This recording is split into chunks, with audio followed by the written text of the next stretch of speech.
بسم اللہ الرحمن الرحیم۔ مولانا احمد رضا خان بریلوی، عاشق رسول، پیکر علم و فضل۔ مولانا احمد رضا خان بریلوی اسلامی تاریخ کی وہ شخصیت ہیں جنہوں نے عقائد جمہور امت اور طریقہ سلف کی حفاظت و بقا کے لیے بے مثال کردار ادا کیا۔ آپ کی پیدائش 10 شوال 1272 ہجری بمطابق 14 جون 1856 کو بریلی میں ہوئی۔ 5 سال کی عمر میں قرآن مجید ناظرہ مکمل کیا اور 1869 میں علوم دینی و عقلی کی تکمیل کر کے منصب افتاء پر فائز ہوئے۔ 1877 میں شاہ آل رسول مار حروی سے سلسلہ قادریہ میں بیعت ہوئے۔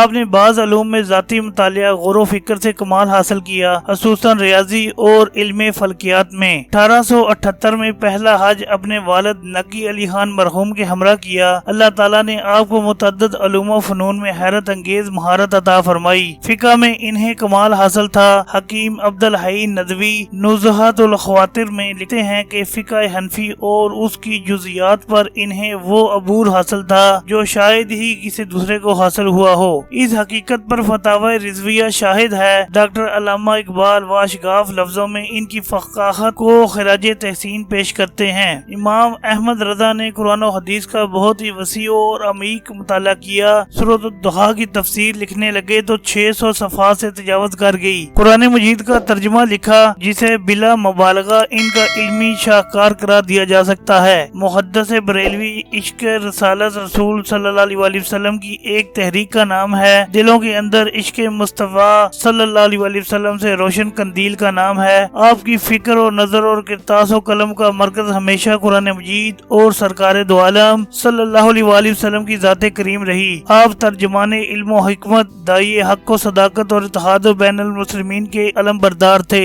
آپ شیریں بیانی سے بچھڑے لوگوں کو قریب کرتے رہے، زور تقریر سے بے دینوں کا منہ بند کرتے رہے۔ آپ نے گلشن عظمت مصطفیٰ صلی اللہ علیہ وسلم کو ہرا بھرا بنایا، گمراہوں کو راہ حق دکھانے میں بے پناہ محنت کی، ہزاروں بہکے ہوئے لوگوں کو دربار نبی صلی اللہ علیہ وسلم پر لا کھڑا کیا۔ آپ دشمنان خدا اور دشمنان رسول صلی اللہ علیہ وسلم پر بجلی بن کر گرتے۔ آپ نے اللہ عز و جل کی وحدانیت اور سرکار دو عالم صلی اللہ علیہ وسلم کی عظمت و حرمت کا ڈنکا دنیا میں بجایا۔ آپ نے دین مبین کی راہ میں آندھیوں سے تیز اٹھنے والے فتنوں اور سیلاب کی طرح بہنے والی گمراہیوں کے سامنے دیوار آہن کا کام کیا۔ اس پرشوب دور میں میدان عمل میں کود پڑے جب ہزاروں بے درد اسلام کے ہرے بھرے چمن کو اجاڑ دینے کی کوششوں میں مصروف تھے۔ وہ مسلمانوں کا متاع ایمان لوٹنے پر تلے ہوئے تھے جب مرزا قادیانی انگریزوں کی ناپاک سازش کے عین مطابق پہلے امام مہدی اور پھر مسیح موعود اور پھر اپنے نبی اور رسول ہونے کا دعویٰ کر کے مسلمانوں کو گمراہ کر رہا تھا۔ ساری کارروائیاں اسلامی تبلیغ کے نام پر سر انجام دے رہا تھا تو اس فتنے کا سد باب کرنے میں آپ نے اہم کردار ادا کیا۔ اعلیٰ حضرت نے ملحد،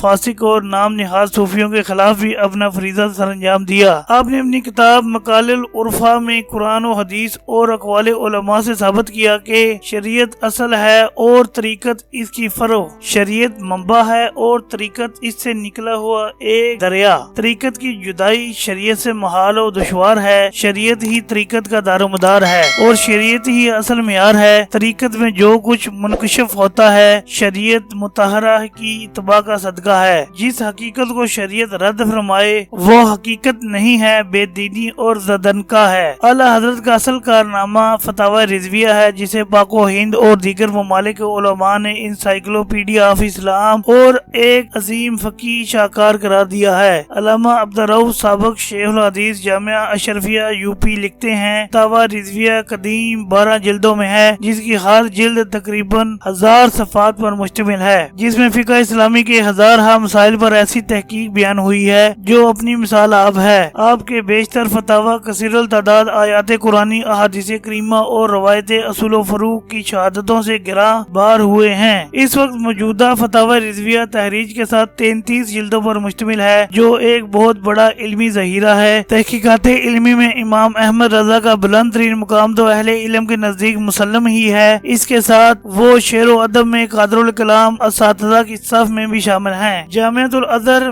مصر کے ڈاکٹر محی الدین الوائی نے اس پر حیرت کا اظہار کیا ہے کہ علمی موشگافیاں کرنے والا محقق نازک خیال ادیب شاعر بھی ہو سکتا ہے، البتہ انہوں نے اصناف سخن میں سے حمد باری تعالی، نعت خدمات منقبت کو منتخب کیا اور قصیدہ مراجیہ اور مقبولیت عامہ حاصل کرنے والا سلام مصطفیٰ جان رحمت بیلا کو سلام جیسے ادب پارے پیش کیے۔ فلسفہ جدید، سائنس اور فلسفہ قدیم کے نظریات پر الکلمۃ الملہمہ اور فوز مبین میں سخت تنقید کی۔ ان کا نظریہ یہ تھا کہ سائنس کو اسلامی بنانے کے لیے ضروری ہے کہ سائنس کو اسلام کے تابع کیا جائے، نہ کہ اسلام کو سائنس کے سانچے میں ڈال دیا جائے۔ اعلیٰ حضرت کی جملہ تصانیف کی بنیاد اسلام اور داعی اسلام سید الانبیاء صلی اللہ علیہ وآلہ وسلم سے گہری وابستگی پر ہے۔ اسلامیان پاک و ہند کے دلوں میں رسول اللہ صلی اللہ علیہ وآلہ وسلم کی محبت و عقیدت تمام جلوہ سامانیوں کے ساتھ بسانے میں انہوں نے نہایت اہم کردار ادا کیا۔ اعلیٰ حضرت کا وصال 25 صفر 1340 ہجری بمطابق 28 اکتوبر 1921 میں ہوا۔